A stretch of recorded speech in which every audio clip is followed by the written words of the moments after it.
After today's Supreme Court hearing, we are deeply disheartened and aggrieved. We observe that there has been no progress in the investigation of the horrific rape and murder of Abhaya, which was taken over by the CBI. From High Court to Supreme Court and from Kolkata Police to CBI, the investigation has been handed around, yet justice remained distant. Moreover, we saw that the state government and its lawyer, Kapil Sibal, playing a disgraceful role in trying to stop and malign our movement by any means. They claim that due to the junior doctors' strike, people are dying and patient services are being disrupted. We want to remind everyone clearly that the patient services are operational in every medical colleges in the state, with senior doctors tirelessly providing care. We also want to remind the public that there are 245 government hospitals in the state, out of which only 26 are medical colleges. The number of junior doctors is less than 7,500. West Bengal has nearly 93,000 registered doctors. Given that only a few medical colleges have junior doctors on strike, how can the entire healthcare system be said to be collapsing?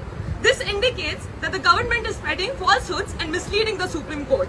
We believe that this is a nefarious government effort to tarnish our movement and mislead the massive public support for it. We condemn Kapil Sibal and the Health Department, including the Health Minister, for this vile attempt to mislead the Supreme Court.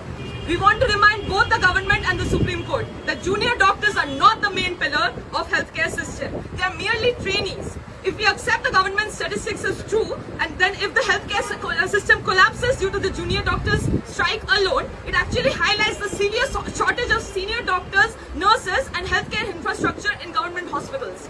The Health Department and Health Minister cannot escape the responsibility for this. We also saw that Kapil Sibal and state government have shifted the blame for the violent activities that occurred during a political program on August 27th onto us. We want to remind clearly that we had stated on August 26th that we had no connection with the political program, did not support any violent or politically motivated activities, and will not do so in future. However, the way the government and their lawyer have lied to the Supreme Court, we strongly oppose and condemn it. Even after 30 days of the incident, the state government has not taken any sincere steps regarding the main demands of the movement. They are trying to place all the blame on the CBI investigation. No action has been taken regarding the police negligence or the healthcare corruption. The suspension of Shondeep Ghosh, Birupakha Vishwas or Obhik De seems more like a mere cover-up. In reality, Shondeep Ghosh was given only a nominal show-cause notice after CBI arrest.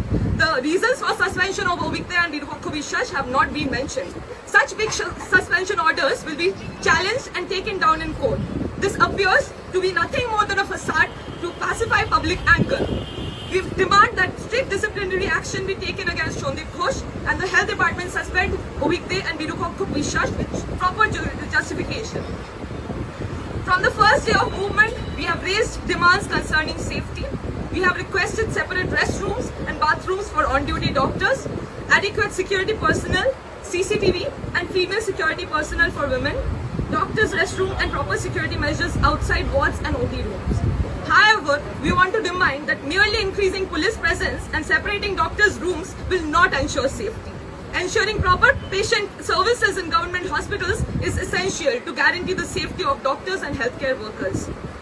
The extensive corruption within the health system is present at all levels. There are numerous vacancies in the health system and in the peripheral medical colleges are in a devastating state without advanced infrastructures or staff appointments. The healthcare system does not solely run on doctors, it also involves GDAs, technicians, nurses and doctors, all of whom are integral. Long-term permanent appointments are not being made for GDAs or technicians. Temporary workers are being hired instead, causing various problems. In our daily experience, we know that there is no proper referral system in the state's health system. There is no central referring system, no initiative to digitize the medical services in colleges, no facility managers listening to patient issues. Patients face harassment daily due to the lack of a proper referral system, and the government provides no information on how many patients die without treatment on a day-to-day basis.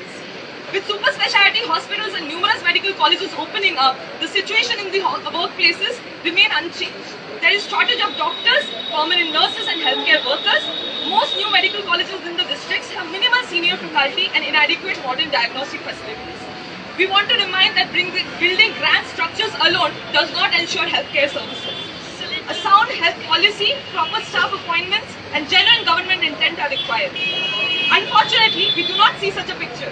We question why a seriously injured man had to travel 30 kilometers from Kondagar to Kolkata for a CT scan.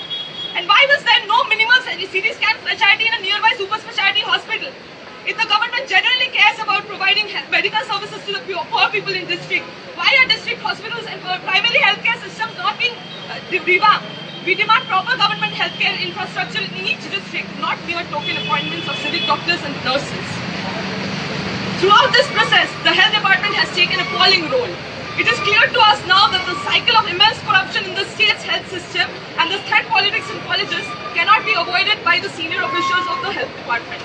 This enormous corruption has continually disrupted patient services. Furthermore, it has been revealed that the Health Secretary, DME and DHS had signed orders to demolish the seminar room and adjacent rooms in Archibald Medical College.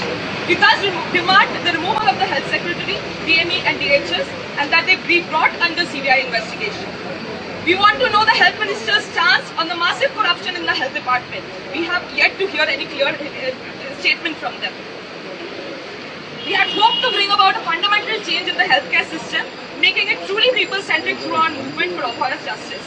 However, now Bhupesh Sibal and the government are attempting to label the movement as anti-people in the Supreme Court. In this situation, we are calling for a march from Korunamohi to Shastri Bhavan at 12 p.m. tomorrow with the demands mentioned above to ensure a proper healthcare system capable of providing appropriate medical services to the general public. From the Chief Minister's press statement, we learned that the CP allegedly submitted his resignation. He himself admitted to the investigation's negligence. So why has his resignation not been accepted? Is it the police job to only control crowds during festivals? Is this the force on which our women of the state will depend? He should immediately be removed and relieved of his duties. DC North, who offered money to Abhaya's family, should also be brought under investigation. And DC Central, who tried to shield Obhikde with falsehoods, should face punitive action. We do not want the future of any medical college to resemble the situation at Archibald. The events of August 9 are not isolated incidents, but the ultimate and horrific results of the ongoing politics of threat in each and every college. Every college should ensure the participation of elected representatives of the union and RTA in the college council and Rogi Kalyan Shamiti. The government should conduct elections among students and junior doctors in all colleges in a healthy, fair, democratic manner. We appreciate the overwhelming support of the people of Bengal for our movement with them. Reclaim the night protest and the human chains being formed on the streets. Conversely, we strongly condemn the attacks by the ruling party's goons and police on the general public from Noihati to Barashat and from Mathapanga to Bajrapara. Our movement is a comprehensive a movement of the people. The government or the Supreme Court should not forget this. We view the actions of the general public as an attack on us as well, and we demand immediate punishment for all those involved in these incidents. The Chief Minister's call for the people to return to festivities, forgetting everything, is condemned by us in strongest terms.